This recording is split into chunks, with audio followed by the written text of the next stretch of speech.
Ewan ko dun sa nanay mo. Basta bigla ka na lamang iniwan dito, tapos hindi na bumalik. Sana hindi na talaga siya bumalik, Chang. Hindi ko siya matatanggap. Wala siyang kwentang ina. Walang hiya ka, Ray. Sinira mong buhay ko. Ngayon matitikman mo ang aking ganti. Papatayin kita. Pinabarang mo ang anak mo. Sumagot ka, Annabel. Hindi ko alam na anak ko siya. Patawad, hindi ko alam. Sa Diyos ka humingi ng tawad, Annabel. Sapagkat sukdulan ang iyong kasamaan. Taon 2018. Samar. Lumaking walang magulang si Reynante.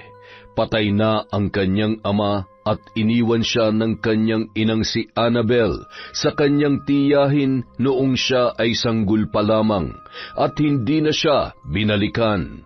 Ayaw kasing ipaalam ni Annabel sa kanyang magiging asawa na mayroon siyang anak sa pagkadalaga. Lumaki ang lalaki na salat sa pagmamahal ng magulang, kaya siya ay naging pariwara at barumbado. Tol! Tonyo! Takbo!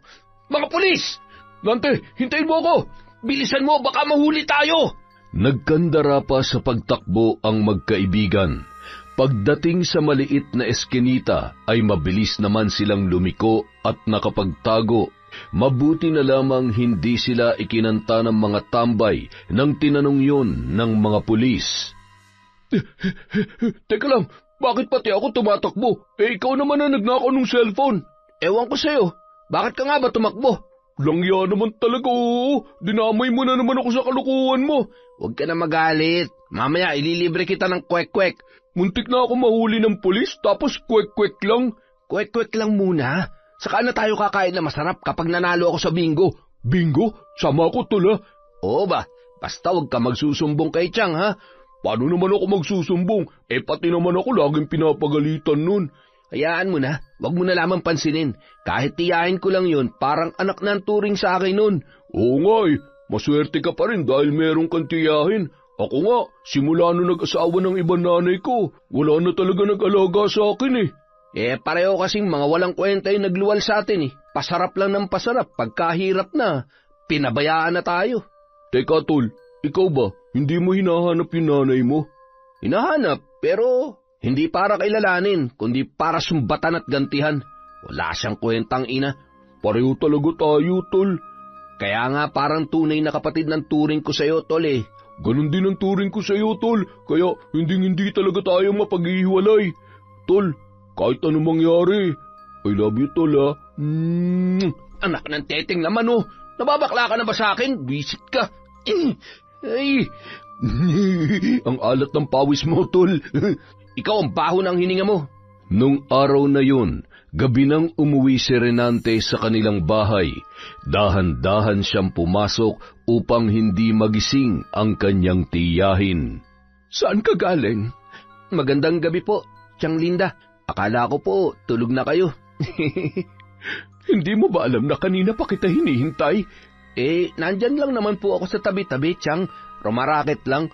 Anong rumaraket? Pinag-aaral kita, pero anong ginagawa mo? Tiyang, nakakapagod na kasi mag-aral. Nakakapagod? Wala ka nang trabaho dito sa bahay, pati pag-aaral hindi mo pa magawa. Wala na nga tayong halos pambili ng bigas, mag-aaral pa, Tiyang. Kaya nga mag-aral ka para guminhawa ang buhay mo. Paano ka na lamang kapag wala na ako? Ayaw ko na nga mag-aral, Tiyang. Nakakapagod. Anong gusto mo? Maglakwatsa na lang buong araw? Manang-mana ka talaga sa nanay mong si Annabel. Puro lakwatsa, tapos pag-uwi buntis. Paulit-ulit na lamang naririnig ni Reynante ang pangalan ng kanyang inang si Annabel at ang mga hindi magagandang nakagawian nito. Kaya hindi na siya nagtataka kung bakit hindi na siya binalikan ng kanyang nanay. Sa kanyang isip, wala talagang kwenta ang kanyang ina. Tiyang, nasa na ba talaga yung walang kwentang Annabel na yon? Ewan ko dun sa nanay mo. Basta bigla ka na lang iniwan dito tapos hindi na bumalik. Sana tuluyan na siyang hindi makabalik, Tiyang. Hindi ko talaga siya matatanggap. Wala siyang kwentang ina. Nako, huwag ka magsalita ng ganyan, Nante. Hindi nga natin alam kung ano na nangyari dun Kung buhay pa ba siya o kung nasaan na siya. Sana nga patay na lang siya. para hindi ko na siya makita. Ay naku ka talaga, Nante. Kinikilabutan ako sa mga sinasabi mo. Matulog na nga lang tayo, Chang. Antok na ako eh. Araw-araw, ganoon ang sistema sa kanilang bahay, hanggang sa nasanay na lamang si Linda sa gawin ng kanyang pamangkin. Sumasakit lamang ang kanyang dibdib kapag sineryoso niya ang mga sinasabi ni Nante. Isang madaling araw, niyaya na naman ni Renante si Tonyo. Tol, sama ka sa akin. May racket tayo. Pero ba yan, Tol? Magsasayang ba naman ako ng oras kung hindi pera yon? Kaso, madaling araw na, Tol eh. Basta sumama ka na lang. Eto, suotin mo to para hindi ka lamigin. Hoodie jacket at mask? Bakit naman may mask pa? Basta sumunod ka na lang at huwag ka ng tanong ng tanong. Eto, dalin mo. Sako? Ano naman ang gagawin ko sa sako? Anak ng teteng naman, oh. Tanong na naman. Basta sumama ka na lang. Tiba-tiba tayo rito. Agad dinala ni Renante si Tonyo sa kanilang kapitbahay na may tindahan. Tol, anong gagawin natin dito? Racket nga, di ba? Papasukin natin yung bahay at tindahan ni Aling Tasing. Ang damot kasi niyan. Ayaw akong pautangin kanina. Sira ka talaga. Paano pag nahuli tayo? Di lagot tayo sa may-ari at sa tiyang Linda mo. Walang natutulog dyan ngayon. At pag hindi mo hininaan yung boses mo, talagang mahuhuli tayo. Narinig ko sila kanina nung bumili ako. May lakad daw sila. Pambihira ka naman talaga, Tulo. Paano pag bumalik agad at naabutan tayo nun? Shhh! Tumahimik ka dyan, sasampalin na kita. Ang dami mong reklamo, basta ang alam ko, bukas na raw sila uuwi. Okay?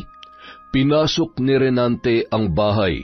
Pagkatapos ay nilimas niya ang lahat ng naiwang pera, alahas at iba pang mamahaling gamit at inilagay sa kanyang backpack. Hindi rin niya pinalagpas ang mga mamahaling paninda ng matanda. Psst! Tonyo! Halika, pasok ka! Tulungan mo ako rito! Nagdadalawang isip ang kaibigan pero wala na siyang magawa dahil nandoon na rin siya. Tol, kinakabahan talaga ako eh. Di bilisan mo para makaalis na tayo kaagad. Oo, ito na. Bahala na.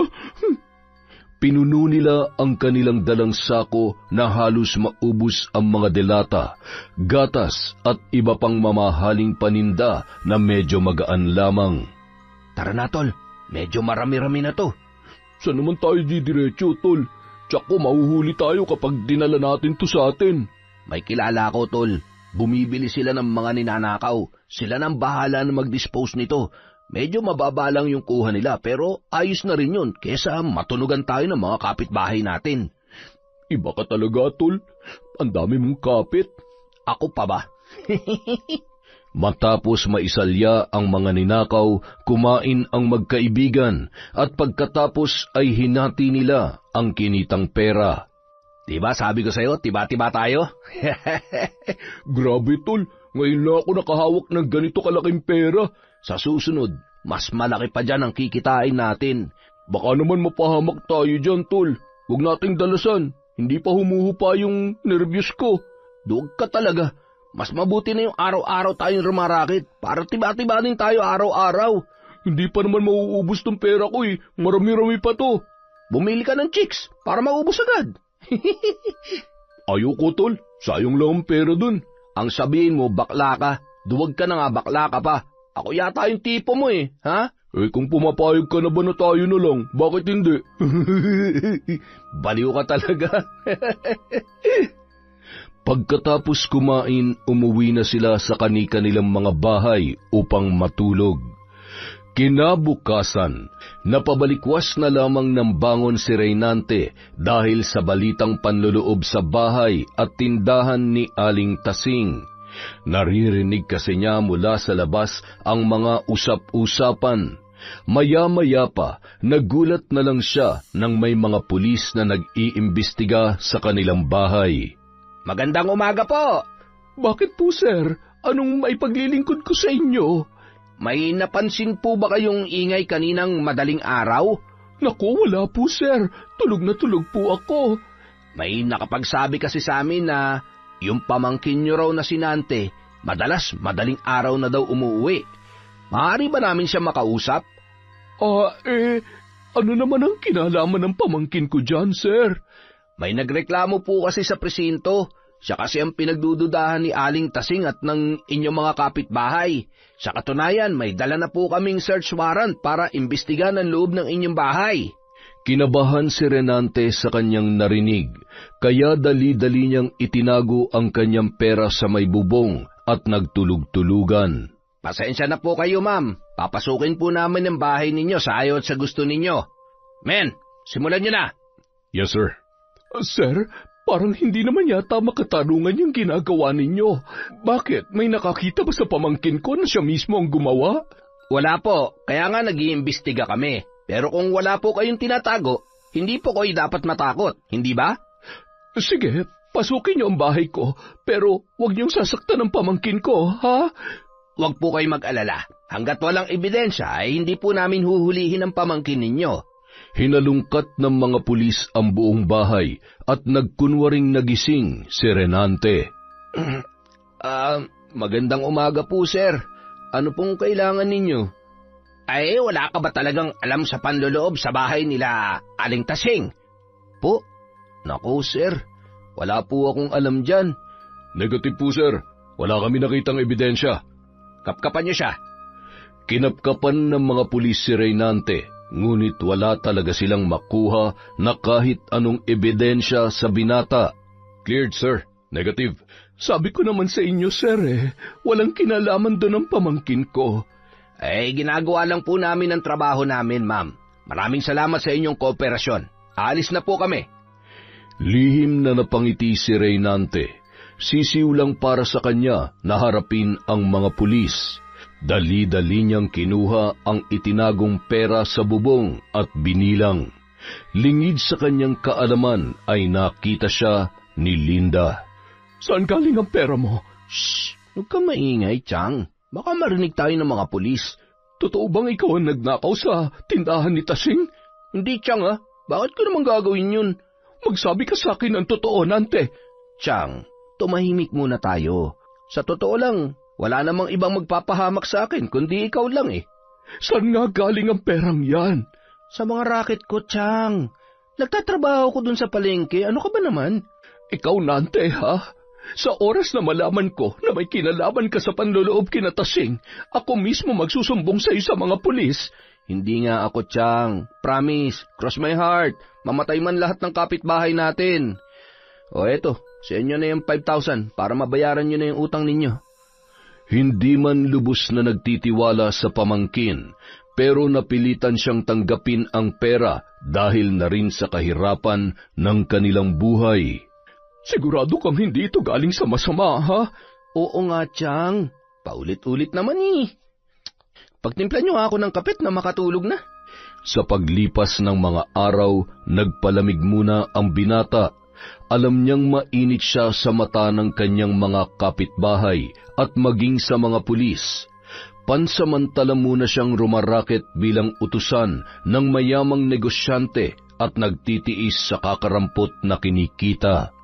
Hindi nagustuhan ni Nante ang pagmamaltrato sa kanya ng kanilang amo, lalo pa at hindi siya binabayaran ng tama. Buti pa sa iba ka na lamang magtrabaho, tol. Saka na ako lilipat, tol, kapag wala na silang pansahod sa akin. Imposible naman mangyari yan, tol. Ang daming-daming pera ng mga yun. Kaya nga ang dami nilang pera, kaya mamaya uubusin natin yun. Tol, kung ano-ano na naman yung pinaplano mo huwag mo na lang ituloy yan. Baka pag nahuli tayo sa kulungan o sementeryo ng bagsak natin. Tingnan natin, tol, kung sinong pupulutin sa sementeryo. Tol, pas muna ako dyan. Natatakot talaga ako Ay nako, duwag ka talaga. Ngayon mo pa ba ako hindi sasamahan? Malaking isda to, tanga. Alam mo naman, tol, na maraming kapit yan. Kapag tayong nahuli, yari talaga tayo. Yan ay kung mahuhuli tayo. Kinagabihan, nagiinuman sina Nante at Tonyo. Nang medyo nag-iinit na sila sa alak, ay saka gumawa ng hakbang si Renante. Ano, tol? Handa ka na ba? Handa saan, tol? Anak ng teteng naman napaka-slow Saan pa? di dun sa tindahan ng boss ko. Tol, sabi ko naman sa iyo, delikado tayo dun eh. Pero kapag nagtagumpay tayo, Tol, hindi na natin kailangan magtrabaho ng ilang buwan. Pero tol, Wala nang pero-pero. Ay, yayaman tayo pagkatapos nito. Habang lumalalim ang gabi, lalong nagiinit ang kanilang mga katawan dala ng pag-inom ng alak, kaya tila mas lalong nagkaroon ng lakas ng loob si Nante na gawin ang kanyang binabalak. Nakainom ka na. Dapat malakas na ang loob mo. Ano, G? sige tol, bahala na. Yun! Nadali mo, Tol. Hindi na nag-aksaya pa ng panahon ang dalawa. Nagsuot sila ng hoodie jacket at mask. Pagkatapos ay nilusob ang bahay ng kanyang amo. Sa pagkakataong yun, mayroon na silang dalang baril at balisong. Nakahiram ng baril si Nante sa kanyang amo na pinagbebentahan nila ng mga nakaw. Umakyat sila sa bakod mula sa likuran. Siniguro nila na hindi sila mahuhuli ng gwardya na nagbabantay doon. Tol, natutulog yung isang gwardya, pero yung isa, hindi ko makita. Baka nagro-robing. Umanda ka, kailangan natin makuha yung susi. Wala tayong ibang madadaanan. Paano pag nagising yan, tol? Di paluin mo ng tubo. Tol, paano pag natuluyan? Di mas mabuti, wala na tayong iisipin. Naknon teteng naman oh, ginawa pa akong killer. Nanginginig ang tuhod ni Tonyo habang papalapit sa main door. Tulad ng kanilang inaasahan, bigla na lamang nagising ang gwardya at nagulat pa ito nang sila ay makita. Bumunot yun ng baril, ngunit mabilis na napukpok ni Nante sa sentido ng 2 beses, dahilan upang yun ay mahimatay. Agad binusalan ni Nante ang bibig noon at iginapos. Pagkatapos ay binuksan na nila ang tarangkahan. Tol, pasok! Oo, tol. Nagpalinga-lingang pumasok si Tonyo at pagdating sa loob, agad nilang hinanap ang kwarto ng boss ni Reynante. Hindi nila yun mabuksan dahil nakalak sa loob. Tol, parang mahihirapan tayong makalabas dito. Ngayong kapakinabangan, nandito na tayo sa loob. Paano natin mapapasok ang kwarto ng boss mo sarado yan sa loob? Di katukin natin, para siya na mismo magbukas. Kinatok ni Nante ng malakas ang pintuan, na alimpungatan naman ang taong nasa loob. Galit na galit yon dahil naistorbo ang kanilang pagtulog ng kanyang asawa. Galit na galit din bumangon ang babae at binuksan ang pinto. Magtatatalak sana yon nang bigla na lang yon tinutukan ng baril ni Nante sa bibig. Huwag kang gagalaw. Pera lang ang kailangan namin. Huwag mo sasaktan ang asawa ko. Ibaba mo ang baril mo. Ilabas mo na ang pera, kundi sasabog ang bungo nitong asawa mo. Nandyan ang pera sa loob ng drawer. Kunin ninyo. Sinenyasan ni Nante si Tonyo na kunin ang pera habang nakatutok pa rin ang kanyang baril sa ulo ng babae. Agad namang nilimas ni Tonyo ang pera at inilagay sa kanyang dalang bag. Tara na, tol. Sandali lang, tol. Patutulugin ko lang ang mga to. Anong gagawin mo? Biglang sinuntok ni Nante ang sikmura ng among babae, dahilan upang mapaimpit yon sa sakit. Pinukpok pa niya ng baril ang ulo noon, kaya naman nahimatay. Anong ginawa mo sa asawa ko?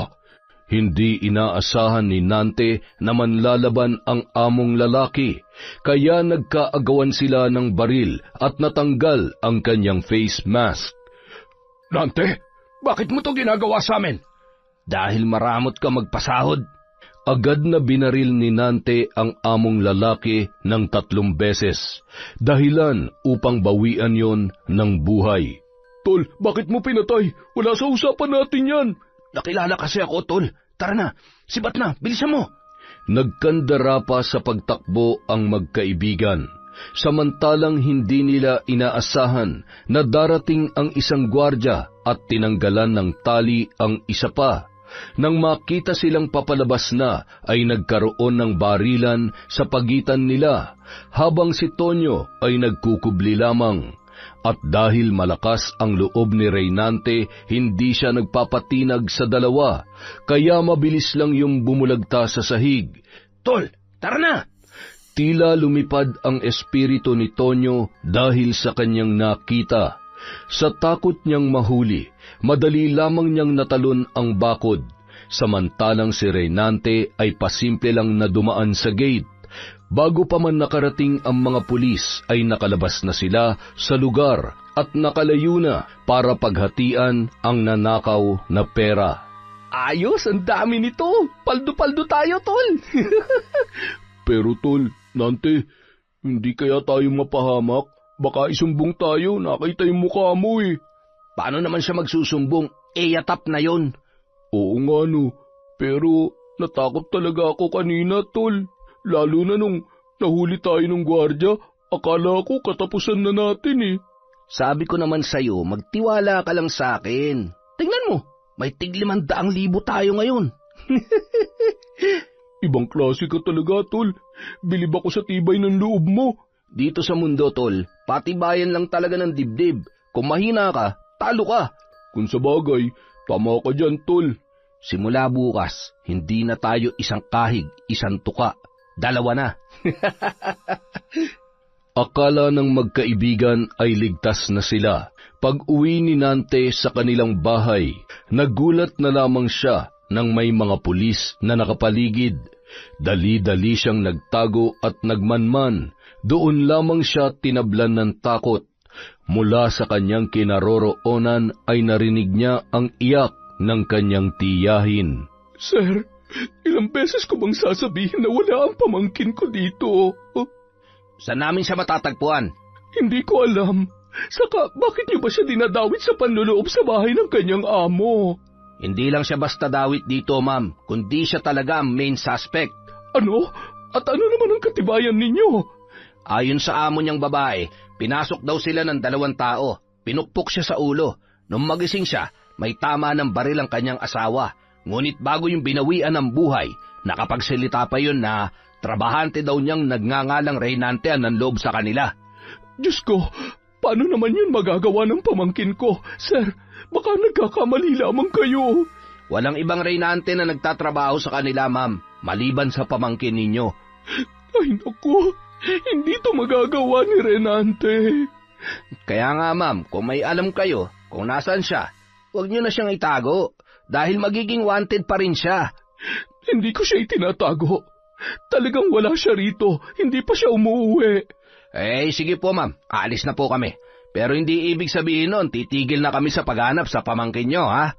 Walang mapaglagyan ang takot at pag-aalala ni Linda. Pagkaalis ng mga pulis ay saka naman lumapit si Reynante. Tiyang Linda. Nante, anong ginagawa mo? Hindi ako nagkulang ng paalala sa'yo. Shh! Huwag na kayo maingay, Tiyang. Baka may makarinig na nandito ako. Nante, bakit mo nagagawa ang bagay na yan? Bakit ka naging kriminal, ha? Tiyang, alam kong hindi ko na mababawi ang lahat. Pero hindi ako magpapahuli sa mga pulis, kahit mamatay pa ako. At saan ka naman pupunta? Kung alam lang sana natin kung nasaan ang nanay mo. Kahit alam ko pa kung nasan siya, Tiyang, hindi ako lalapit sa kanya. Kinamumuhian ko siya. Pero, paano ka na? Ako nang bahala sa sarili ko, Tiyang. Ito po ang pera. Itago niyo to. Magagamit niyo to habang wala ako dito. Hindi ko matatanggap yan. Bunga yan ng kasamaan. Tiyang, maging practical tayo. Kailangan mo ang perang to habang nag-iisa ka dito. Hindi. Mas kakailanganin mo yan. Kaya dalhin mo yan at magbagong buhay ka na. May natira pa akong pera dito, Tiyang. Hindi na ako magtatagal. Nante, mamimiss kita. Hindi ko akalaing magkakahiwalay tayo sa ganitong paraan. Mag-iingat ka, Nante. Niyakap ni Linda ng mahigpit ang kanyang pamangkin. Napaluha naman si Reynante, ngunit pinilit niyang tanggalin ang mga kamay ni Linda na yumapos sa kanyang baywang at dali-daling umalis. Napaluhod naman si Linda habang umiiyak. Halos hindi niya matanggap ang sinapit ng kanyang pamangkin na itinuring niya na parang tunay na anak. Nante! Mula sa kanilang bahay, dumiretso si Reynante sa terminal ng bus, ngunit nang makita niya ang nagkalat na pulis ay bumalik siya, sumakay ng tricycle at pinakyaw papunta sa karatig na lungsod at doon siya sumakay ng minivan papunta sa Ormoc City. Paglampas nila ng tulay ng San Juanico ay tila nabunutan na siya ng tinik, hanggang sa makarating siya sa lugar sa ganap na 9:00 ng umaga. Pagdating doon ay dumiretso na siya sa isang hotel upang magpahinga. Samantala sa lugar nila sa Samar ay patuloy na pinaghahanap si Reynante ng mga pulis hanggang sa nakarating kay Tonyo ang balita, kaya dali-dali siyang pumunta sa bahay ng kanyang kaibigan. Aling Linda, nasaan po si Nante? Tonyo, wala nang kaibigan mo. Patay na siya? Hindi, ano ka ba naman? Hindi ko alam kung saan siya nagpunta. Mabuti na lang, tinakot niyo naman ako. Buti nakatakas siya. Ang sabi ng mga pulis may kasama siya. Ngayon, Tonyo, umamin ka sa akin. May kinalaman ka ba sa nangyari? Naku, wala po, Aling Linda. Wala po akong kinalaman dun, kaya nga po nandito ako para magtanong eh. Magsabi ka ng totoo. Aling Linda naman, alam niyo naman na sunod-sunuran lang ako sa pamangkin ninyo, kaya pakiusap po, huwag niyo po akong isusumbong sa mga pulis. Sabi ko na nga ba eh. Wala naman talaga akong kasalanan, wala akong pinatay o sinaktan man lang, si Nante talagang gumawa ng lahat. Bakit mo siya hinayaang gawin yon? Aling Linda, maniwala po kayo sa akin. Hindi ko po talaga ginusto ang nangyari. Pinilit lamang po ako ni Nante. At pumayag ka naman. Hindi niya inisip na maaari kayo mapahamak. Ilang beses ko po yung sinabi sa kanya, pero ayaw niyang makinig. Napakalakas po ng kanyang loob. Sa katunayan po, may baril po siyang dala at ang galing-galing po niya. Daig pa nga po niya si Robin Padilla eh. Loko ka talaga, Tonyo. Seryosong usapan to eh. Huwag mo ko idaan sa kalokohan. Totoo naman po talaga yung sinabi ko eh. Pero mali pa rin ang pananaw niya sa buhay. Lahat na lang ay idinadaan niya sa dahas. Tingnan mo kung ano nangyari ngayon. Mapapahamak siya. Kaya nga po, naaawa talaga ako sa kaibigan ko eh. Saan na kaya siya nagpunta? Yun din ang inaalala ko, Tonyo. Nag-aalala ko para sa kanya. Hayaan niyo po, Aling Linda. Kapag tumawag sa akin yun, sasabihin ko agad sa inyo. Maraming salamat, Tonyo. Ibig sabihin po, hindi niyo na ako isusumbong sa mga pulis. Bilang kaibigan ng pamangkin ko, hindi ko rin magagawang isumbong ka sa mga pulis. Pero nakikiusap ako sa iyo. Tigilan niyo ng paggawa ng masama. Pangako po yan, Aling Linda. Magbabagong buhay na po ako. Aasahan ko yan, Tonyo. Paglipas ng 2 buwan, paubos na ang pera ni Reynante kaya naisipan niyang humanap ng trabaho. Isang araw, nakasalamuha niya ang isang mayamang matandang negosyante na nasiraan ng sasakyan sa daan, kaya hindi siya nagdalawang isip na tulungan yun. Okay na yan, boss. Salamat talaga, bata. Siya nga pala, anong pangalan mo? Ako nga po pala si Ray, boss. Ano naman ang trabaho mo? Naghahanap pa nga po eh. Kayo po, boss, baka kailangan nyo ng alalay. Aba, tamang-tama. Naghahanap ako ng lalaking kasama sa bahay. May sweldo na, libre pa sa lahat ng bagay. Talaga, boss? Oo, basta ba hindi ka mamimili ng trabaho? Naku, boss, kahit ano. Basta lang may pagkakitaan ako. Saka maayos na rin yung stay-in para naman hindi na ako mangungupahan ng bahay. Taga saan ka nga pala? Taga Samar po ako, boss. Napadpad lamang ako rito para maghanap ng trabaho. Abay, kababayan mo pala ang asawa ko. Pero hindi na siya bumalik doon dahil wala na rin naman siyang magulang at nag-iisa lang naman daw siyang anak. Kaya wala na siyang babalikan pa. Ganun po ba? Pareho pala kami. Wala na rin ako magulang. Bata pa lang ako, iniwan na ako ng walang kwenta kong ina. Ay, kawawa ka naman pala. Kung magpapakabait ka dun sa bahay, baka matulungan kitang makapag-aral. Naku, napakabait niyo naman po, boss. Hetong address ko. Madali mo lang yan makikita. Mamaya pag uwi ko, sasabihin ko agad sa asawa ko. Naku, salamat po, boss. Sige, aasahan kita bukas, ha? Pag-alis ng matanda ay tiningnan niya ang papel. Nakalagay ang telepono, address at pangalan nito na Paulo Sandoval. Kinaumagahan, hindi na nagsayang pa ng oras si Reynante. Agad niyang pinuntahan ang bahay ni Paulo. Pagdating doon ay pinapasok siya ng gwardya, ngunit wala roon si Paulo sapagkat nakaalis na yon papunta sa kanyang trabaho. Maupo ka lang muna dyan at hintayin mo si Madam Bell. Okay po, salamat. Maya-maya pa lumabas ang nasa higit 40 anyos na babae na halatang maarte sa katawan at may katarayan. Anong pangalan mo? Ray po, ma'am. Madam Bell ang itawag mo sa akin. Opo, Madam Bell. Maswerte ka dahil asawa ko mismo nagpapasok sa iyo dito, kaya tanggap ka na. Magsisimula ka na ngayon. Stay in ka dito at libre lahat. Madam Bell, pwede ko bang malaman kung magkano ang sweldo ko? Manghampas lupa talaga. Napakasigurista. Pasensya na po kayo sa akin, Madam Bell. Well, kung sweldo lang ang pag-uusapan natin, maayos magbigay ang asawa ko. 10,000 a month para sa nagsisimula pa lamang. 10,000? Naku, ayos na po yan. Inutusan ni Bell ang kasambahay upang ituro ang kwarto ni Reynante. Ipinakilala din sa kanya ang kanyang mga kasama sa bahay. Isa na roon ang driver ng kanyang among babae na si Benji, na halos magkalapit lamang ang kanilang kwarto. Teka lang, may isa akong patakaran na ipinagbabawal sa bahay na ito na dapat mong sundin. Ano po yun, Madam? Ipinagbabawal ko ang lahat ng trabahante ko na makipag-usap ng matagal sa asawa kong si Paulo. At higit sa lahat, bawal din ang pakikipagchismisan sa loob ng pamamahay ko. Naiintindihan mo? Opo, Madam. Mabuti na yung malinaw. Kinahapunan, dumating ang kanyang among lalaki. Halatang malaki ang agwat ng edad nito sa kanyang asawa. Sa tansya niya ay senior citizen na ito kumpara sa babae na mukhang nasa 40 anyos pa lamang. Good evening, hon.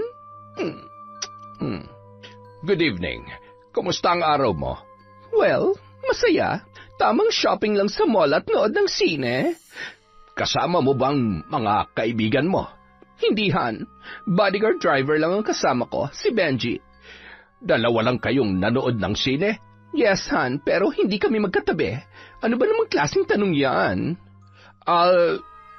Wala akong iniisip na masama. Ang sa akin lang baka kasi kailangan mo ng mga kaibigan para mas mag-e-enjoy ka.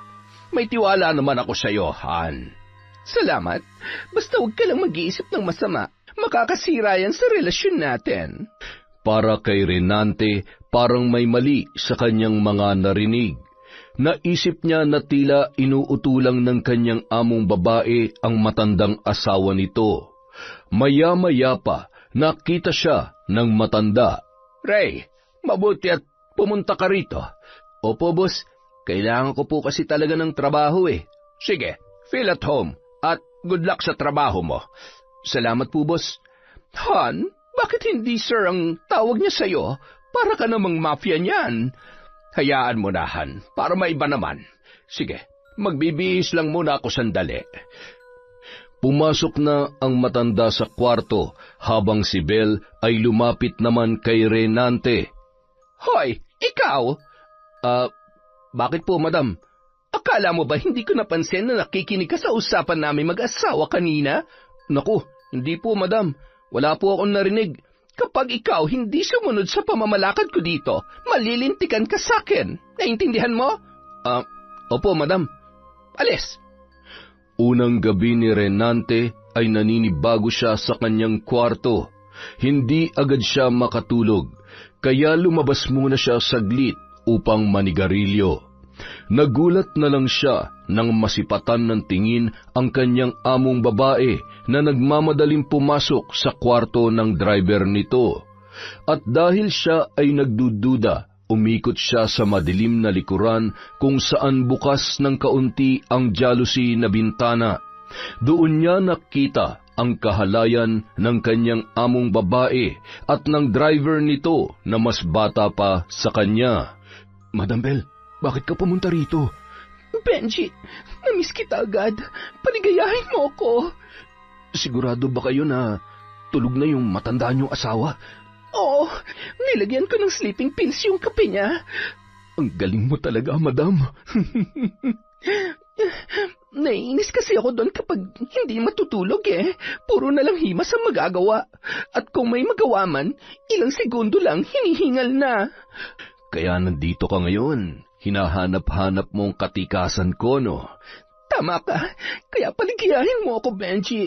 Hindi na ako makatulog kapag hindi kita nakakasama sa gabi. Masusunod, madam. Paliligayahin kita hanggang sa pareho nating maabot ang langit. Natawa na lamang si Reynante sa kanyang nasaksihan. Naisip niya na hindi talaga siya nagkakamali sa pagkakakilala sa kanyang madam. Malandi ito at inuutulang ang kanyang asawa. Kinaumagahan, maaga siyang gumising at naglakad-lakad sa labas. Masama naman ang titig ni Benji sa kanya pagkatapos ay sinita siya nito. O ikaw, kabago-bago mo lang dito, akala mo kung sino kang parelax-relax dyan ah. Bakit? Bawal ba? Ba, akala mo kung sino kang makasagot dyan ah. Bakit? Sino ka rin ba? Amo ka ba rito? Tapang mo ah, hindi mo ba ako kilala? Siyempre kilala. Driver ka ng kotse sa umaga? Sa gabi naman, driver ka rin ng... Sa galit ni Benji, inatake niya si Reynante at tinamaan ito ng suntok sa muka. Nanlaban naman ang lalaki kaya nagkagulo sa labas. Tinawag ng kasambahay na si Christy ang gwardya upang humingi ng tulong. Nakarinig naman ng ingay ang mag-asawang amo kaya lumabas na rin ang mga yon. Anong nangyayari dito? Paano kasi itong bago niyong boy, napakahambog? Ako pa ngayon ang hambog. Hoy, ikaw ha? Kabago-bago mo lang dito, nakikipag-away ka na? Hindi po naman ako nauna, madam. Kahit na, dapat irespeto mo pa rin si Benji dahil mas nauna siya sa'yo dito. Opo, madam. Humingi ka ng tawad sa kanya dahil kung hindi, palalayasin kita ngayon din. Napilitang humingi ng tawad si Reynante kay Benji. Natakot kasi siya na palayasin ng kanyang among babae.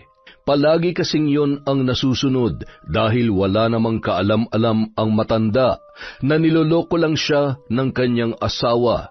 Hindi rin pwedeng magsalita si Reynante lalo pat wala siyang maipapakita na sapat na ebidensya.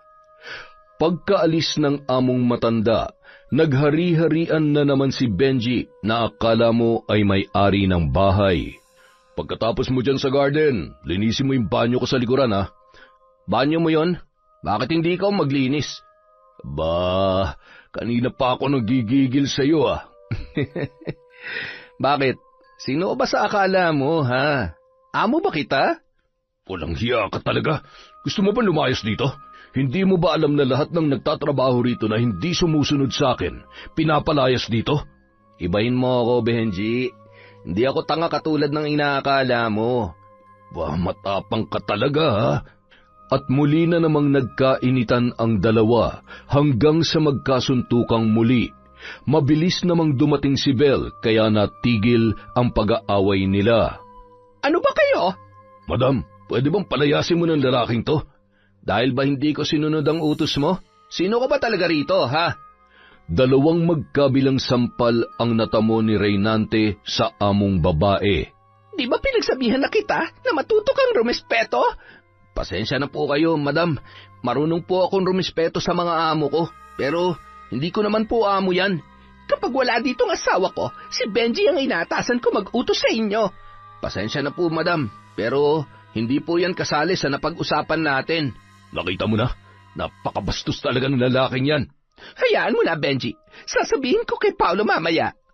Ang hindi alam ng dalawa ay nagtitimpi lang si Reynante sa kanila Naghahanap lang siya ng ebidensya upang putulin ang sungay ng magkalaguyo.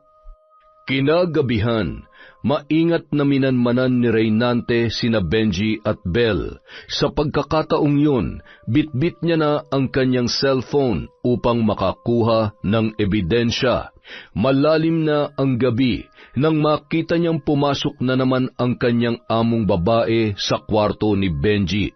Dali-dali siyang umikot sa likuran kung saan palaging bukas ang kalahati ng jealousy. Kampante kasi si Benji na walang ibang tao na umiikot doon dahil maliban sa sulok ay madilim pa. Wala ba nakakita sa'yo? Wala. Nag-iingat ako. Kaya lang may problema tayo. Hindi nakainom ng sleeping pill si Paulo. Bakit hindi ka nanigurado? Nakatulog kasi siya agad. Siguro naman hindi yun magigising kasi mukhang pagod na pagod. Paano pag nagising yun? Ha?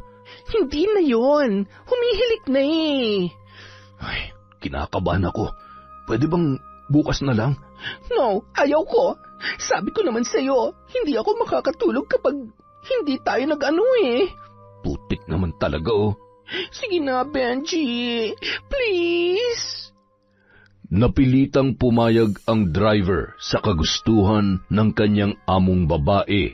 Pagkatapos ay hindi naman siya nagsisi kasi binigyan siya nito ng 10,000 piso. Bahala ka na kung anong gusto mong bilhin dyan. Yan ang gusto ko sa iyo eh. Galante ka masyado. Hindi lang yan ang makukuha mo kapag mas ginalingan mo pa ang performance mo. Bakit? Kulang pa ba? Medyo, pero better luck next time na lang. Mabilis na lumabas si Bel at bumalik sa kanilang kwarto. Nagulat na lang siya nang nakaupo na si Paulo. Saan ka ba galing? Kanina pa kita hinahanap pa. Ha? Ay, dyan lang sa garden. Nagpahangin lang ako. Nagpahangin? Hindi ka pa ba nakontento sa aircon? Ibig kong sabihin, gusto kong lumanghap ng preskong hangin kasi hindi ako makatulog. Bakit parang pawis na pawis ka? Wala ito. Ano ka ba naman? Kanina pa kasi ako naglalakad-lakad. Sige na. Nag-alala tuloy ako sa'yo. I love you too, hon. Mabuti na lamang at nabola na naman ni Bel ang matanda. Bumalik sila sa kwarto at natulog na. Kinabukasan, maagang inabangan ni Reynante si Benji. Oh, ba't ka umaharang-harang dyan? Tiba-tiba ka ngayon Ano bang sinasabi mo dyan? Relax. Wala naman akong ibig sabihin. Tila nagduda si Benji na natunugan na sila ni Reynante, kaya naman mabilis niya itong ipinarating kay Bel. Tinik talaga sa atin ang lalaking yan. Sinabi ko naman sa'yo na paalisin mo na rito yan eh. Sinabi ko na yan kay Paulo, pero hindi siya pumapayag. Hayaan mo, gagawa ko ng paraan para mapilit ko si Paulo. Bilisan mo dahil sa oras na maunahan tayo ni Ray, sigurado ako na sa basurahan tayo pupulutin. Wisit talagang lalaking yan. Mabilis na kumilos ang babae. Kinausap niya ang kanyang asawa na paalisin na si Ray sa trabaho nito. Pero Han, bakit kailangan paalisin natin siya? Pang ilang buwan na natin ang pinaalis mo rito. Hindi ko talaga siya gusto, Han. Tamad kasi siya at para bang may napansin ako sa kanya. Nahuli ko kasi siya minsan na pumasok dito sa kwarto natin. Sigurado ka ba dyan? Oo, Han. Kaya natatakot talaga ako sa kanya. Baka naman may kailangan lamang. Hindi, Han. Masama talaga ang kutob ko. Tsaka, hindi siya pwedeng basta-basta na lamang pumasok dito. Kung paalisin ko siya, saan naman pupunta yan? Wala yang kamag-anak dito. Bakit? Taga-saan ba yan? Kababayan mo yan, sa Samar. Di, umuwi na lamang siya sa kanila. Wala na yung magulang. Iniwan daw siya ng kanyang ina nung sanggol pa lamang siya. Napalunok naman ng laway ang babae. Naalala niya na mayroon siyang anak na iniwan na hindi alam ng kanyang asawa. Problema niya na yan, Han. Ang sakin lang naman, unahin natin ang kapakanan natin bago pa maging huli ang lahat. Pag-iisipan ko, Han. Hayaan mo, magpapalagay ako ng CCTV sa loob at labas ng bahay natin para mamanmanan natin siya. Han, wag! Bakit? Akala ko ba'y gusto mo maging safe? Ang ibig kong sabihin, hindi na kailangan kasi alam ko na ang tunay niyang pagkatao. Baka nga kasi advance lang masyado yung pag-iisip mo. Hay, bahala kang adyan. Hindi ko alam kung anong pinakain siya ng lalaking yan. Kung dati ay madali lamang napapapayang ni Belle ang kanyang asawa na mag-alis ng trabahante, ngayon ay tila nahihirapan siya. Kumusta? Napapayag mo ba si Tanda? Hindi eh. Kailangan na nating kumilos bago pa maging huli ang lahat. Oo na. Heto na, nag-iisip na ako ng paraan. Isang gabi, habang naglalakad si Reynante papunta sa tindahan, nagulat na lang siya nang may isang lalaki na humarang sa kanya. Tinutukan siya ng baril nito sa ulo. Mabuti na lang at mabilis niyan nabaliktad ang kamay nito, dahilan upang maagaw ang baril at naitutok niya yon kaagad sa ulo ng lalaki. Anong kailangan mo sa akin? Patawad, napagutusan lang ako. Sino nagutos sa'yo? Hindi ko pwedeng sabihin.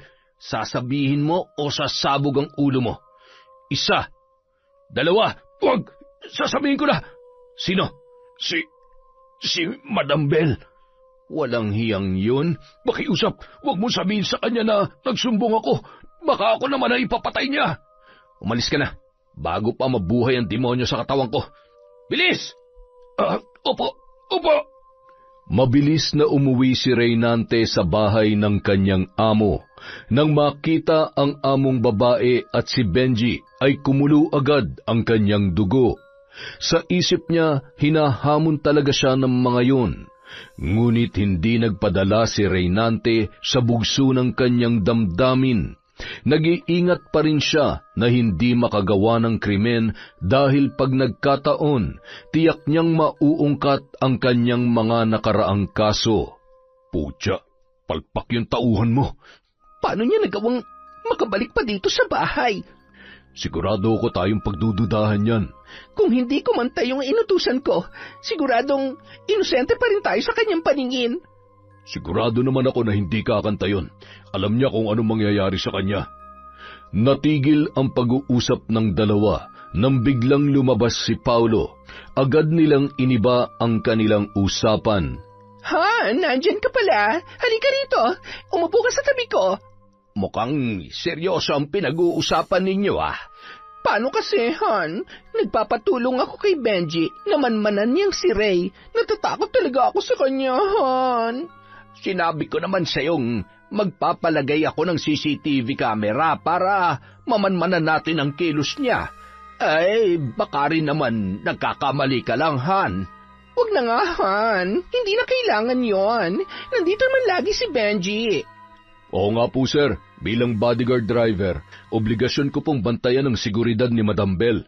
Salamat, Benji. Maaasahan ka talaga sa lahat ng oras. Para kay Belle, madali lamang paikutin ang ulo ng kanyang asawa. Tamang arte at lambing lang ay naniniwala na ito sa kanya, maliban lamang ang tungkol kay Reynante. Kinabukasan, mas lalo pang nanggigil sina Belle at Benji dahil araw-araw nilang nakakasalamuha si Reynante sa bahay, samantalang ang lalaki ay tahimik lang na sumusulyap-sulyap sa kanila. Gustong-gusto ko na talagang pasabugin ang ulo ng lalaking yan. Ako nga rin eh. Kung hindi lang sana palpak yung tauhan mo, pinaglalamayan na sana ngayon yan. Ewan ko ba kung bakit at kung paano nakatakas yan kay kamatayan. May anting-anting siguro yung lokong yan. Tingnan ko lang sa susunod kung hindi pa rin yan palalayasin ni Paulo. Kung ano man yung balak mo, gawin mo na agad at siguruhin mo na. Kinagabihan, habang natutulog si Paulo, naglabas ng maraming pera si Belle at kinalat sa ibabaw ng drawer. Lumabas siya at tinawag si Reynante. Ray, tulungan mo si Paulo. Po? Bakit po? Ano po nangyari? Parang inatake yata siya. Samahan mo ako sa kwarto namin. Mabilis silang tumakbo papunta sa kwarto ng mag-asawa. Pagpasok nila sa loob, ay biglang isinara ni Belle ang pinto at nagsisigaw. Tulong! Agad namang nagising ang matanda at nagulat nang makita si Reynante sa loob noon. Ano nangyari? Ray, bakit nandito ka sa kwarto namin? Han, yung pera, balak niya nakawin. Buti na lamang at nagising ako. Boss, hindi totoo yan. Han, nagulat na lamang ako nung pagising ko nandito na siya sa loob. Boss, pinapasok po ako ni Madam Bell dito dahil inatake daw po kayo. Sinungaling! Reynante, hindi ako makapaniwala na magagawa mo ito sa akin. Nagsasabi po ako ng totoo, boss. Yang asawa niyo po ang sinungaling. Gusto niya po akong i-frame up. Ikaw ang sinungaling! Magdanakaw! Kinuha ni Paulo ang kanyang lisensyadong baril at itinutok yon kay Reynante. Boss, huminahan po kayo. Malaki ang respeto ko sa inyo dahil kayong kumupkup sa akin sa lugar na ito. Kaya hindi ko kayo kayang taluhin. Anong ibig sabihin nito, Ray? Totoo ang sinabi ko na pinapunta ako ng asawa niyo dito dahil inatake raw kayo. Pero pagdating ko po dito, nagkalat na yung pera at bigla na lang siyang sumigaw. Huwag ka maniwala sa kanya, Han. Matagal ko nang sinabi sa'yo na iba talaga ang kutob ko sa lalaking yan. Nagsasabi po ako ng totoo, boss. At anong dahilan? Bakit yan gagawin ng asawa ko sa'yo? May natuklasan po ako na hindi nyo nalalaman. Ano yon? Huwag ka maniwala sa kanya, Han. Asawa mo ako, kaya sa akin ka maniwala. Palayasin mo na yan ngayon din. Sandali lang, Han. Bibigyan ko muna siya ng pagkakataong magpaliwanag. Kinuha ni Reynante ang kanyang cellphone sa kanyang bulsa upang ipakita ang kanyang mga nakuhang ebidensya. Nanlaki naman ang mga mata ni Bell. Hoy, lalaki! Ano na naman yung pakulo mo, ha? Patunay sa mga panloloko mo kay boss. Nakaramdam ng kaba ang amo niyang babae. Naisip niya na baka tunay na may ebidensya na hawak si Reynante. Ray, please! Huwag mo nang lasunin ang utak ng asawa ko. Masyado mo na akong inaagrabyado, madam. Alam kong may balak kang ipapatay ako. Ray, hindi yan totoo. Kaya please, huwag mong sirain ang relasyon namin ni Paulo. Hindi nakinig si Reynante sa pagmamakaawa ng kanyang among babae. Ipinakita niya sa kanyang among lalaki ang kanyang nakuhang video. Maya-maya, bigla na lang itong sumigaw at nagpaputok ng 2 beses. Mapapatay kita, Annabel! Nagulat si Reynante nang marinig ang pangalang Annabel. Kapareho kasi yon ng pangalan ng kanyang ina. Han, patawarin mo ako, Han. Please. Lumayas ka dito. Lumayas kayong dalawa ng kabit mo bago ko pa kayo mapatay. Han, wag. Please. Ayusin natin to, Han. Lumayas ka at wala kang madadala kahit 1 sentimo. Han, maawa ka sa akin. Huwag mong gawin sa akin to. Mamili ka. Lalayas kayo rito o ipapakulong ko kayo. Nang marinig ni Benji ang ingay sa loob, dali-dali siyang lumapit upang alamin kung ano ang nangyayari.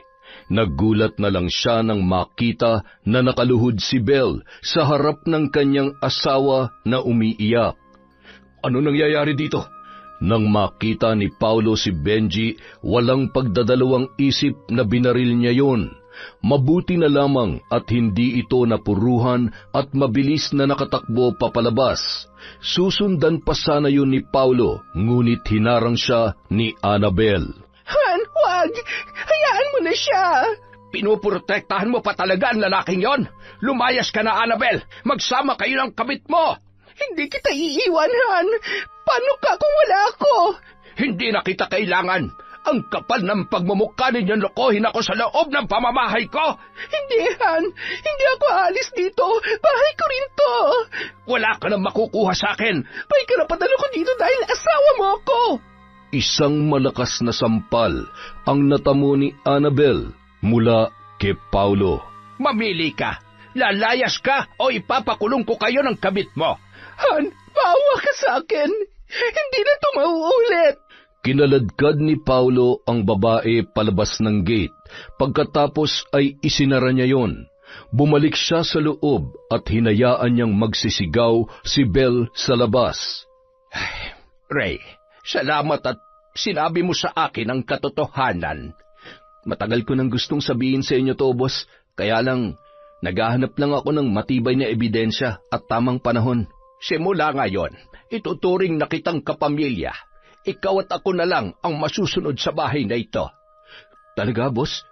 Bakit? Wala po ba kayong anak? Sa una kong asawa, meron. Pero may mga trabaho na sila at nasa ibang bansa na. Kaya magmula ngayon, ikaw na ang mamamahala sa bahay na ito kapag wala ako. Naku, boss, sobra-sobra naman po yata yung pagtitiwalang ibinibigay niyo sa akin. Hindi lang yan, Renante. Lahat ng benepisyo ay ibibigay ko sa iyo. Ituturing na rin kita na parang sarili kong anak. Naku, boss, maraming salamat po. Napakabait niyo po talaga.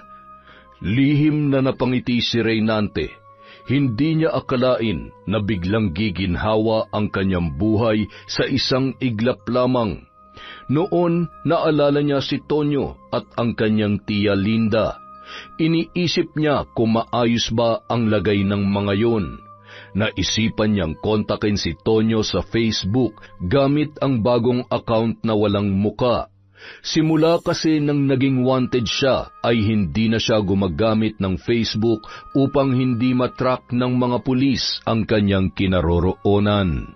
Masayang-masaya naman si Tonyo na tumawag ang kaibigan, kaya pagkatapos nilang mag-usap ay agad siyang pumunta kina Linda. Aling Linda! Aling Linda! Ay, kabayo! Ano ka ba, Tonyo? Alam mo namang seryoso ako rito nakikinig ng radyo eh. Ano kasi, may ibabalita ako sa inyo. Ano na naman yan at mamaya baka wala na namang kwenta yung ibabalita mo sa akin. Ay, uuwi na nga lang ako. Mukhang hindi naman kayo interesado eh. Ikaw talaga, Tonyo, puro kakalokohan. Ano nga yung sasabihin mo? Ano kasi, Aling Linda, tumawag po sa akin si Nante sa Messenger. Ano? Totoo ba yan? May number ka ba niya? Ha? Tawagan mo uli. Sa Facebook Messenger lang po, Aling Linda. Kahit saan, basta tawagan mo lang. Gustong-gusto ko na siya makausap. Ay, teka lang. Kabilin-bilinan po niya. Huwag daw tayo mag-ingay at baka magkaroon ng lead ang mga pulis sa kanyang kinaroroonan. Pero gusto ko siyang makausap. Dali na. Basta, pinapasabi lang niya na nasa maayos siyang kalagayan. Hindi mo ba siya tatawagan? Sasampalin kita. Ay, ang kulit naman nito. Manang-mana talaga sa kanyang pamangkin. Ito na nga po, tatawagan ko na. Sinubukang tawagan ni Tonyo si Reynante. Mabuti na lang at nakontak niya yon at nagkausap sila ng kanyang tiyahin sa video call. Ano, okay na po ba kayo? Oo, okay na ako, Tonyo. Nagpapasalamat ako at maayos ang lagay niya. Inaanyayahan niya nga po akong pumunta dun eh. Mabait daw kasi yung amo niyang negosyante. Mabuti na lang talaga at hindi pa rin siya pinababayaan ng Diyos. Samantala, si Annabel ay parang nababaliw na dahil sa nangyari sa kanya. Wala siyang malapitan kaya napilitan siyang mangupahan sa isang maliit na kwarto. Isang beses lang din siyang nakapag-withdraw sa kanyang ATM dahil pinutol na yon ni Paulo. Ang ginawa niya ay binenta niya ang lahat ng kanyang mga alahas na umabot naman ng higit sa 100,000 piso. Walang hiya ka, Ray. Sinira mo ang buhay ko. Ngayon matitikman mo ang aking paghihiganti. Ginamit ni Bel ang kanyang natitirang pera upang makaganti kay Reynante. Ngunit nahihirapan siyang gawin yun. May nakapagturo sa kanya na may magaling na mambabarang na nagngangalang Pasing sa isang sulok ng baryo at tanging pangalan at litrato lang ang kailangan. Naisip ni Bel na may kuha siyang litrato ni Reynante noong ipapapatay niya sana yun, kaya naisipan niyang lumapit sa mambabarang. Anong may paglilingkod ko sa inyo? Madam Bel, yun ang itawag mo sa akin. Teka lang, hindi ka naman mukhang madam pero hindi bali na. Masusunod po, Madam Bel. Hindi na ako magpapaligoy-ligoy pa. Pumunta ako rito dahil may ipapagawa ako sa'yo. Ipapagawa? Alam mo bang hindi ako basta-basta kumikilos kung walang bayad? Sige, magkano yung bayad na kailangan mo? 20,000 para sa pagpapahirap at 50,000 para sa diretsong pagkamatay. Nag-isip ng mabuti ang babae. Alam niyang madaling mauubos ang kanyang pera kapag magbabayad siya ng 50,000. Hetong 10,000, pahirapan mo lang muna. Akala ko ba gaganti ka? Bakit hindi mo na lang tuluyan upang mawalan ang tinik sa buhay mo? Huwag ka mag-alala, pupunta rin tayo dyan. Sige, isulat mo ang totoo niyang pangalan dito. Nako, Ray lang ang pagkakakilala ko sa kanya eh. Anak naman ng teteng, oo. Pumunta ka rito na walang alam. Litrato, baka may dala kang litrato dyan. Meron akong litrato. Heto, mabuti naman. Ngayon, ano ang gusto mong gawin natin sa kanya? Pahirapan mo ng husto. Gawin mo sa kahit na anong paraan. Masusunod, Madam Belia. Nagsagawa ng sagradong ritual ang matanda. Nagsindi ng itim na kandila at kinuha ang isang garapon na may laman na isang maliit na ahas. Nilagay din niya sa altar ang litrato ni Reynante at umusal ng hindi maunawaang orasyon. Pagkatapos ay pinakawalan ang ahas. Tapos na ang orasyon, Madam Bell. Yun lang? Paano ko nakasisiguro na epekto yon? Gusto mo bang subukan ko sa'yo para maniwala ka? Ay nako, wag na. Ang ibig kong sabihin, ano mangyayari sa kanya pagkatapos nito, ha? Hanggat walang gumagamot sa lalaking pinabarang mo, maghihirap siya hanggang siya mamatay. Gaano katagal bago siya mamatay? Depende sa kanyang pananampalataya, pero matagal na ang 3 buwan. Ha, tama lang yan. Maghihirap muna siya bago mamatay. Pero wag kang pakasisiguro dahil maraming albularyo na gumagamot ngayon ng barang at maaari nilang ibalik sa'yo ang sumpa. Ano? 10,000 para sa panangga mo. Pineperahan mo ba ako? Hindi kita pinipilit. Nagsasabi lamang ako ng totoo.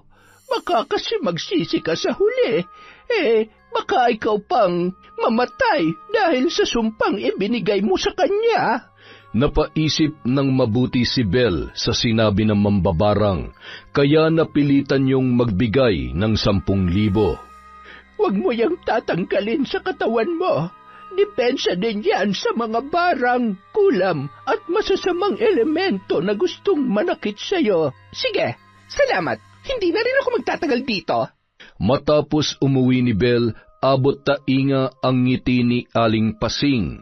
Malaking pera ang nakuha niya kay Bell sapagkat dinoble niya ang kanyang presyo. Maraming salamat, madam, ha? Makapagbingo nga muna. Ang dami nito. Samantala, namilipit naman si Ray dahil sa sakit ng kanyang tiyan. Halos gumulong na ang lalaki dala ng kanyang nararamdaman. Ray, ano nangyari sa'yo? Ang sakit ng tiyan ko, boss. Para pong merong gumagalaw sa loob. Ano ba nakain mo? Teka, tatawag lamang ako ng ambulansya upang madala ka sa ospital. Maya-maya pa, isinugod na si Reynante sa ospital. Pinasamahan siya ni Paulo sa kanilang kasambahay na si Christy. Lumipas ang 3 araw, wala pa ring makitang dahilan ng pananakit ng kanyang tiyan. Inaagapan lamang ito ng pain reliever. 1 linggo siya na nasa ospital, ngunit wala pa ring nangyayari. Kaya pinauwi na lamang siya sa bahay at nag-hire na lang ng private nurse si Don Paulo para mag-alaga sa kanya. Kumusta ka na, Ray? Nag-aalala ko sa iyong kalusugan. Salamat po, boss. Pero para pong mamamatay na ako. Hindi, Ray. Hahanap ako ng expert na doktor upang magamot ka. Huwag na, boss. Magsasayang lang po kayo ng pera sa akin. Ray, nangako ako sa iyo na ituturing kitang pamilya, kaya ipapagamot kita hanggang sa gumaling ka. Salamat po, boss. Napakabuti niyo po sa akin. Samantalang ang aking ina, hindi man lang ako naalagaan simula pagkabata ko. Ano bang pangalan ng nanay mo? Ipapahanap ko siya. Wag na po, boss. Namulat akong walang ina, kaya mamamatay din akong walang ina. Reynante, kailangan mo lumaban para gumaling ka. Opo, boss. Makalipas ang 1 buwan, nangayayat na si Reynante, ngunit wala pa ring doktor na nakapagpagaling sa kanya. Isang araw, nagulat na lamang ang lahat sa biglang pagdating ni Belle. Madam Belle, umalis na po kayo dito. Mahigpit pong ipinagbawal ni Sir Paulo na pumasok kayo rito. Bahay ko to kaya may karapatan ako rito. Madam, nakikiusap po ako.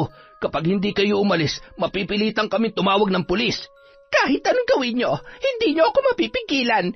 Kung ganun, hintayin nyo na lang po si Sir Paulo. Matagumpay na nakapasok si Belle sa loob ng bahay.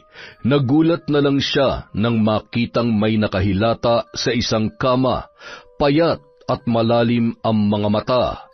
Oh, Ray! Ano nangyayari sa'yo? Nakarma ka na ba sa ginawa mo sa akin? Madam Belle, wala po akong kasalanan sa inyo. Wala? Ikaw ang dahilan kung bakit ako naghihirap ngayon.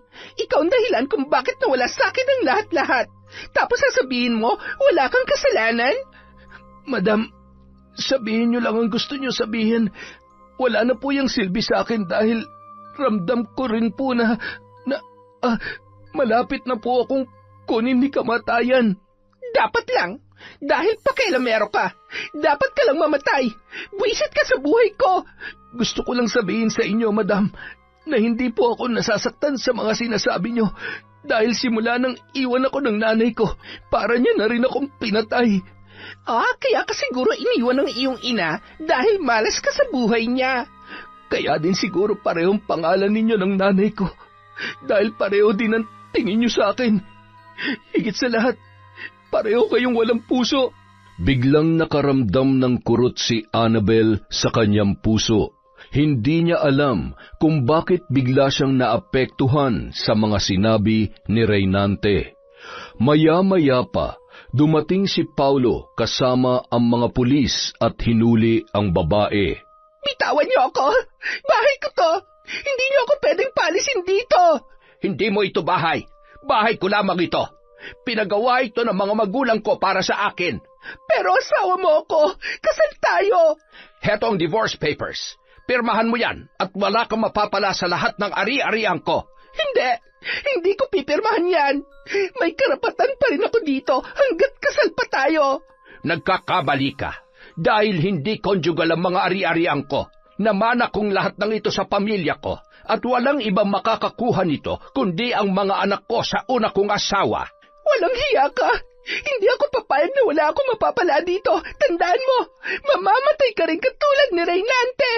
Dalhin nyo na yan sa presinto. Masusunod, Sir Paulo.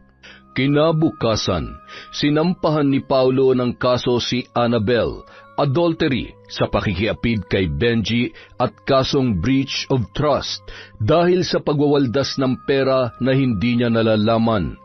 Ngunit nakapagpiyansa naman ito kaya malaya pa rin na gumagala. Sa isang mediation, inimbitahan ang dalawang panig upang subukang ayusin pa ang kanilang relasyon sa harap ng kanilang mga abogado. Ngunit hindi pumayag si Paulo. Sigurado na siya na gusto niya nang tapusin ang kanilang relasyon. Han, ayusin na natin to. Nangangako ako sa iyo na magbabago na ako. Sorry, Annabel, pero nakapagdesisyon na ako na ituloy ang kaso. At anong laban ko? Wala akong pera na pangtustos sa kaso. Problema mo na yon. Han, please. Ayaw ko makulong habang buhay. Please, wag mo akong sampahan ng kaso. Kung ayaw mo makulong, pirmahan mo na ang divorce papers. Pagkatapos ay huwag ka na magpapakita sa akin. Han, ayoko. Ayoko. Tapos na ang usapang ito. Lumabas si Paulo sa mediation room at humabol naman si Belle sa kanya. Hinawakan siya nito Ngunit iwinaksi niya lamang yun. Ikaw ang dahilan ng lahat ng ito, Reynante. Mamatay ka na sana!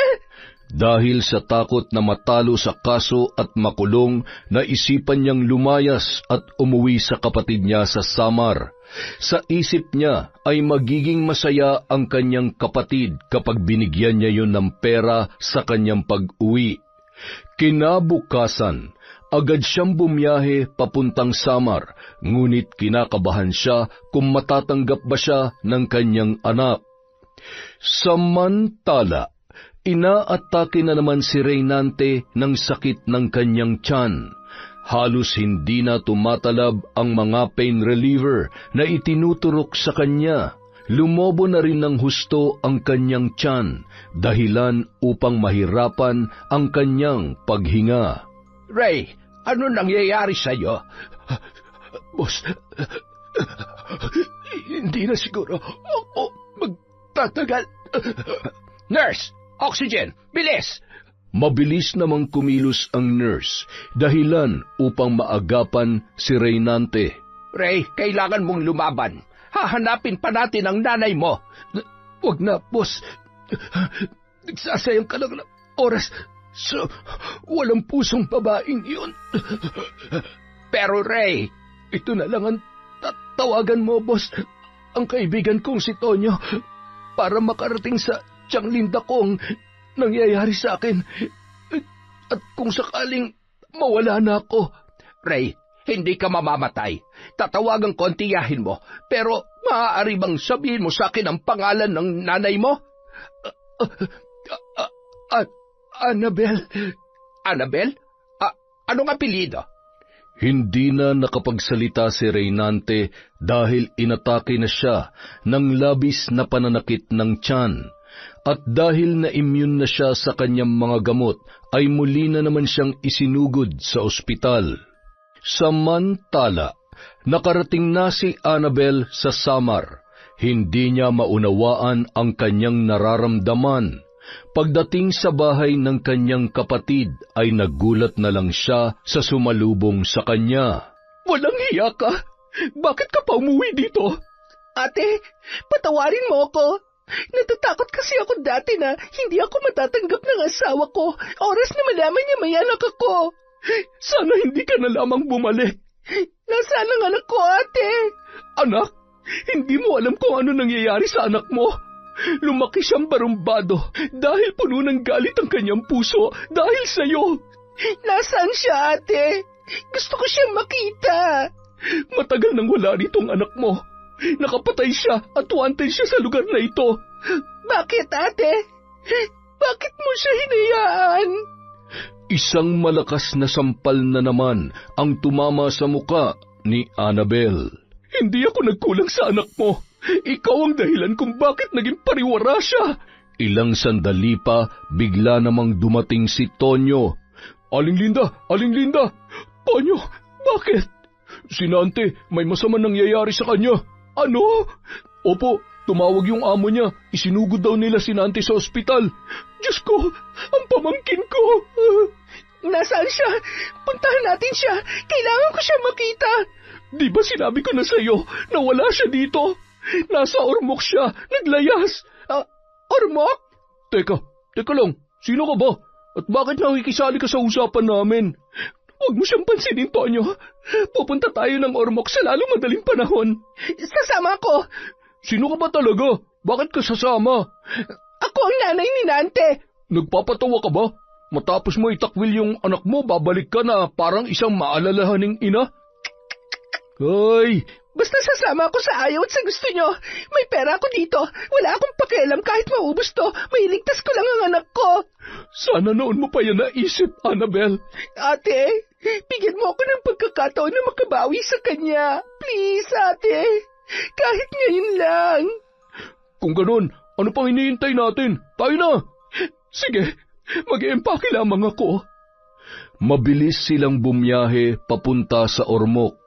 Gabing-gabi na nang sila ay makarating. Dumiretso sila sa ospital kung saan nakakonfine si Reynante. Pagdating doon ay nasa loob siya ng ICU at hanggang sa labas lamang sila ng kwarto. Maya-maya pa, dumating na si Paulo. Paulo, anong ginagawa mo rito? May pasyente ako dyan, si Reynante. Ikaw, anong ginagawa mo dito? May pasyente din kami dito. Makalipas ang ilang sandali, tinawagan ni Paulo ang kaibigan ni Nante. Nagulat na lang siya dahil tumulog ang telepono ng lalaki na kasama ni Annabel. Ikaw ba yung kaibigan ni Reynante? Opo, boss. Ito po yung Tia Linda niya. Sir, maraming salamat sa pagmamalasakit mo sa pamangkin ko. Paano kayo nagkakilala? Sila ang pamilya ni Ray. Pinapunta ko sila rito para makita nila ang kalagayan ng kanyang pamangkin. Ibig sabihin, si Ray at si Nante ay iisa? Bakit, Annabel? Nagkita na ba kayo ni Reynante? Higit pa sa pagkikita. Magkaaway sila ni Ray dahil nagsumbong si Ray sa akin na kumabit siya sa driver namin. Kahit kailan talaga wala kang kwenta, Annabel. Bakit? Ano bang kinalaman ni Annabel kay Reynante? Anak niya si Reynante. Iniwan niya si Reynante sa akin noong sanggoy pa lamang ang bata. Pero teka lang, ang ibig sabihin ba nito ay inilihim mo sa akin ang tungkol sa anak mo, Annabel? Oo. Natakot ako na baka hindi mo ako pakasalan. Oras na malaman mong may anak ako. Matagal mo na palang binilog ang aking ulo. Ang buong akala ko ay dadalaw-dalawin mo ang anak mo. Ngunit kahit anino ay walang Annabel na nagpakita sa amin. Hindi ito maaari. Hindi ito totoo. Hindi! Parang baliw na nagpaikot-ikot si Annabel habang nakaratay ang kanyang anak sa ICU. Ano bang pinagsasasabi mo dyan? Hindi ka makapaniwala na anak mo si Reynante? Mamamatay ang anak ko dahil sa barang. Hindi ito maaari. Barang? Paano mo nalaman na binabarang siya? Sandali, may pupuntahan lamang ako. Mabubuhay pa ang anak ko. Pinabarang mo ang anak mo? Sumagot ka, Annabel! Hindi ko alam na anak ko siya. Patawad, hindi ko alam. Napakawalang hiya mo talaga. Ipababawi ko ng barang sa kanyang katawan. Kailangan mabuhay pa ang anak ko. Kahit gabi na, mabilis na pinuntahan ni Annabel ang matandang mambabarang. Pagdating doon, sarado ang bahay nito. Buong akala niya ay natutulog lamang yon. Katok siya ng katok, tawag ng tawag, ngunit tila walang nakakarinig sa kanya. Hanggang sa may isang kapitbahay na lumapit dahil nakarinig ng kanyang ingay. Hoy! Ano bang kailangan mo dyan at ang ingay-ingay mo? Si Aling Pasing, kailangan ko po siya makausap. Ay nako, kakalipat lang nila kahapon. Hindi ko alam kung saan sila pumunta. Ano? Totoo ba yung sinasabi mo? Oo, kahit pasukin mo pa dyan sa loob, wala nang mga gamit niya dyan. Hindi ito maaari. Manong, may alam ka bang marunong manggamot ng barang? Magbabayad ako kahit magkano. Mabuhay lamang ang anak ko. Nako, pasensya ka na, Iha. Si Pasing lang ang makakasagot sa mga tanong mo. Bumalik ka na lamang bukas at magtatanong-tanong tayo kung saan siya lumipat. Mabilis na bumalik si Annabel sa ospital. Pagdating niya roon ay nag-aagaw buhay na ang kanyang anak. Habang sa isang tabi ay nag-iiyakan naman sina Aling Linda at Tonyo. Patawarin mo ko, anak. Hindi ko alam. Maya-maya pa, nagpapanik na ang mga doktor at nurse. May nag-aayos ng oxygen, may nagtuturok ng gamot, at may nagche-check ng vital signs. Gumamit na rin sila ng ECG at defibrillator upang maibalik sa normal ang pagtibok ng puso ng pasyente.